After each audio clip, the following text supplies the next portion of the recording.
Good morning, everybody. I'm Roy Rowlands, and welcome to the first ever PSE 365 virtual conference brought to you by the leading industry news brand Public Sector Executive. We've launched PSE 365 with the feedback from the readers engaging with the news and analysis that Public Sector Executive delivers every single day. And the feedback we received from you, our audience, was that you wanted a community-led festival of events that delivered quality conversations on relevant topics. The ability to watch speakers and panel discussions live and on demand was also really important to you all. So think of PSE 365 as Deskflix for the public sector. And the opportunity to network with peers and continue those conversations long after the conference has taken place was really important. I'd like to stop though a second, just pause and extend a huge thanks to the whole team behind this project. They've worked tirelessly to deliver the platform and they've all done an absolutely outstanding job. So over the next 12 months, we've got an action-packed calendar of events discussing everything from net zero, skills and technology, with a new conference happening every single month. And I look forward to welcoming you all back here in April for the next discussion. If there's a topic you would like the community to address, then connect with me in the meeting hub, send me a message. We can even have a video call.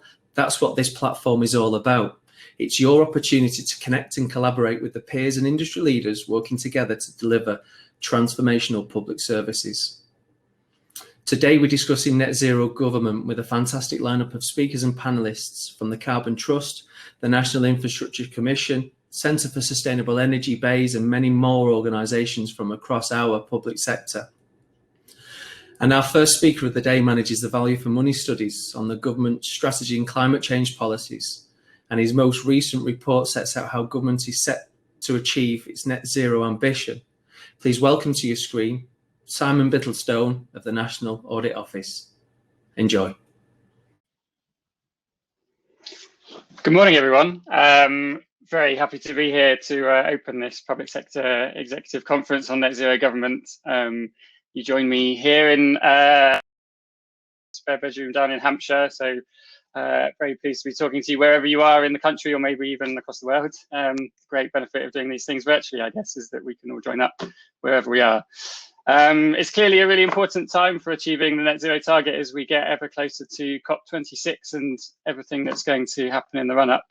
So it's great to see days like this to get everyone together to talk about how to turn climate ambition into climate action. And I'm hoping what I'm going to talk about this morning will help to set up the rest of the day. I'm going to be going through some of the National Audit Office's perspectives on the issues that government needs to get right and how it plans to achieve net zero. I believe there's facility for making connections through the platform, so do come and speak to me virtually later in the networking sessions, or my contact details are on the at the end of the slide, so feel free to follow up afterwards. So if we could move to the slides, I think they should hopefully seamlessly appear. That's great. So I'm not sure if there we go. I think we can see the whole slide now. So I just quickly to tell you a bit about the role of the NAO. We are the independent public spending watchdog, and we audit government's finances and write reports on the value for money of government spending. Our main purpose is to support Parliament in its scrutiny of government, and we aim to do this in a way that helps government to improve what it does and improve public services. We're independent of government. We don't question the merits of policy, but we're interested in how policies are implemented. Net zero, as you would probably expect, is the area of increasing interest for us. Our 5-year strategy, which we published last year, set out our ambition to focus more on key long-term value for money issues, including net zero. And we have our own ambition as an organisation to be net zero by 2029. Next slide, please. We're building a real back catalogue of work in this area, both on net zero, but also looking at government's wider environmental aims. And some of our recent reports are listed here. They're all available on our website. What I'll primarily be talking about today are some of the insights in the one second from the left there, Achieving Net Zero, which published in December. But there's been subsequent reports on tax measures and reducing emissions from cars, which was published a couple of weeks ago, and also more work in progress. So definitely an area where we're developing our back catalogue, as I say. Moving on to the next slide. what we've tried to do with our work so far is bring the insights and experiences that we've gained as an organisation from looking at other major projects and cross-government programmes, as well as the inner workings of government. So things like the preparations for Brexit, major rail projects, even going back looking at preparations for the 2012 Olympics. So in having looked at these issues in the past, it means that we've got a reasonable idea of what works and what doesn't when it comes to things like ensuring effective working across different departments, managing links between different aspects of projects, and also measuring progress and engaging stakeholders. And it's in these sorts of issues that we focused in assessing how government plans to achieve net zero. So next slide. Before getting on to talking about some of the challenges we think government needs to consider, I wanted to just use this slide to describe how government is set up to achieve net zero. So this chart sets out the distribution of responsibility across central government departments for achieving net zero. BEIS, the Department for Business, Energy and Industrial Strategy, has overall responsibility. And it also leads on decarbonising many sectors across the economy. There are 3 other departments that also lead or jointly lead on other sectors, such as DFT for transport. But you can see that many departments have supporting roles across sectors. For example, DEFRA has a role to support decarbonisation of power because of its influence on agriculture and how land is used, and potentially where that could be utilised for biomass, which then is needed in the power sector. You'll also see how HM Treasury is listed as, which is second from the left there column, as having a role in everything. They're central in achieving net zero, given their role in allocating budgets across government departments. There's also on the bottom there, in the sort of the blue boxes, a number of cross-cutting themes which draw in several other departments. So you've got the Department for Education leading on ensuring there's the right skills across the economy for achieving net zero, Cabinet Office leading on rules around procurement.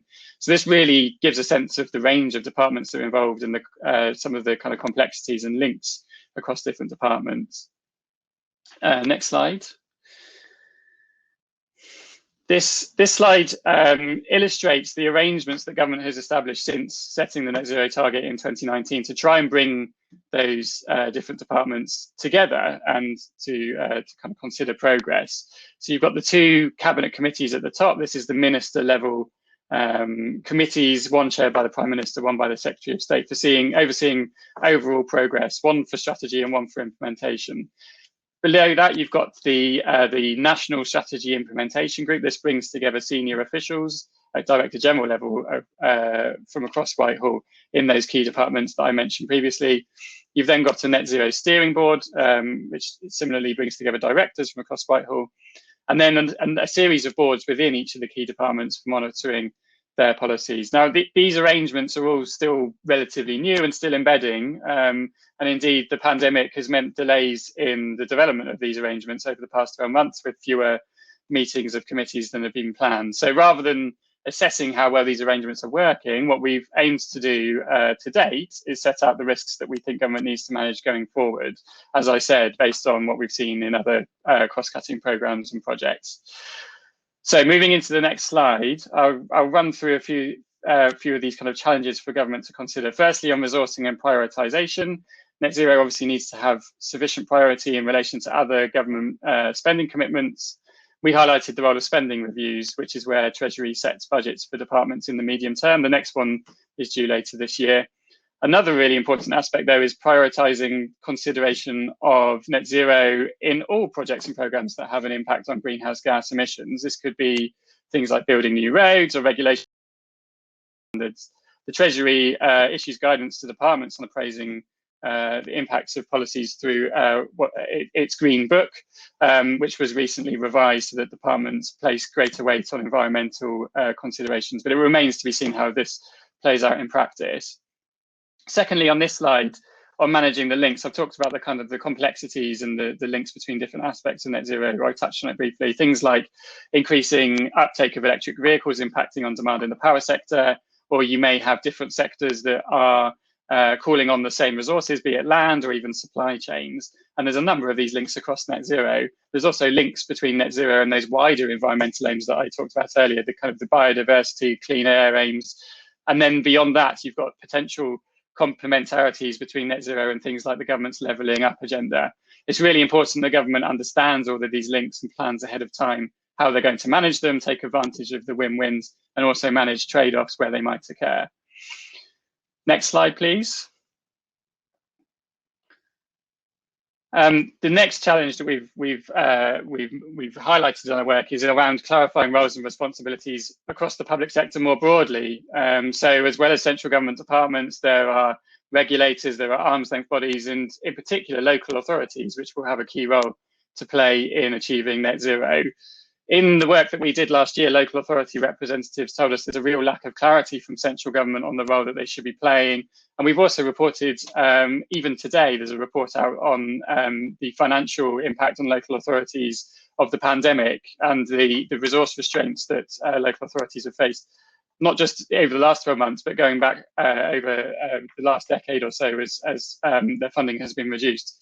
So it's really important that government incorporates perspectives of local authorities as it creates its net zero strategy, and also considers whether the local authorities have adequate skills and capacity to fulfill their role. Next, on managing government's own emissions, we've got a session on this later this morning. It's really important in its own right that government gets its emissions sorted, as they are a significant portion of the economy in their own right. Public buildings make up about 9% of overall emissions from buildings, but they're also important given it's where government can really demonstrate it's taking net zero and its environmental ambitions seriously, and also potentially because they're a good test bed for things that could be rolled out in the economy more widely. While emissions from central government estates have fallen over the past 10 years, the targets that government sets only covers that central government estate and doesn't extend to things like schools and hospitals. We've also raised the importance of government procurement, given that nearly £300 billion is spent across the wider public sector on contracts for goods and services. So there's a real kind of important role there in government to consider the sustainability of the products and the goods that it procures. But procurement rules haven't been updated for some time, and compliance against environmental considerations isn't monitored closely. Moving on to the next slide, which is the last couple of challenges to mention. So one on measuring progress. On net zero, there is really good annual reporting around emissions, and also you have the role of the Climate Change Committee giving its progress reports to Parliament. So there's a really rich source of information there in terms of the overall progress towards net zero. What we think there needs to be a bit more of is some more detailed performance information, drawing on indicators that look across the different sectors and policies to bring together an overall picture of progress in each part of government, so that in those arrangements that I showed you earlier, those different boards and committees, the officials can escalate issues where there are kind of risks and things that may be falling behind to senior decision makers. We've also highlighted in our work the fact that government doesn't currently collate information on costs and benefits across the whole of government on achieving net zero. If you ask government how much it's spending to achieve net zero, it would find it very difficult to provide an answer because that information is distributed across a number of teams and departments. There's some risks of not bringing this information together, such as not enabling transparency for Parliament and public scrutiny, but also in terms of managing people and resources if things need to be redeployed or moved around the different aspects of net zero. Finally, but definitely not least, or last but not least, the issue of public engagement is, I think, a well-known factor that emissions reductions to date have largely been achieved through the power sector, which have been done without people really needing to do very much differently. The power that comes through your plug is the same, pretty much the same, regardless of whether it was produced by a wind farm or a coal-fired power station. The next phase of decarbonisation in transport, in buildings, and in other sectors is very much going to require people to be more engaged in the changes that will happen. We've seen in our work in the past that government often has overestimated the willingness of consumers to take up policies or make changes. I think the rollout of smart meters is potentially a good example of this. So government really needs to get its public engagement right going forward, and it has set up a new team to do this. We've also highlighted the importance of government tailoring its engagement to the diverse audiences that will need to engage in net zero, and also tracking the overall impact on different groups. So moving on to the next slide, which is just by way of finishing, I want to talk a bit about the creation of the net zero strategy this year, which BEIS has committed to doing in the run up to COP26, which we regard as a really important step in setting out more clearly for investors and consumers the expected pathway towards net zero. It's really important that this elevates the plans beyond the current sector by sector approach that government has taken and does take account of those links that I talked about earlier to become a holistic system-wide strategy. This slide's really meant to illustrate two things. Firstly, that government has already done quite a lot over the last 12 months to provide more direction and clarity, things like the Energy White Paper, the 10-point plan for climate action. And it's also increased its ambition in the last 12 months with the new target for 2030 set through its nationally determined contribution. The second point to note from this slide is there's a lot to happen, still a lot to do before COP26, a number of strategies still to be published, crucially in transport and in buildings, as well as committing to the level of the 6th carbon budget, which will set the interim target for emissions in the mid to late 2030s. So as I said at the start, lots happening this year, a very exciting and interesting time for government as it embarks on this journey towards net zero, that's for sure.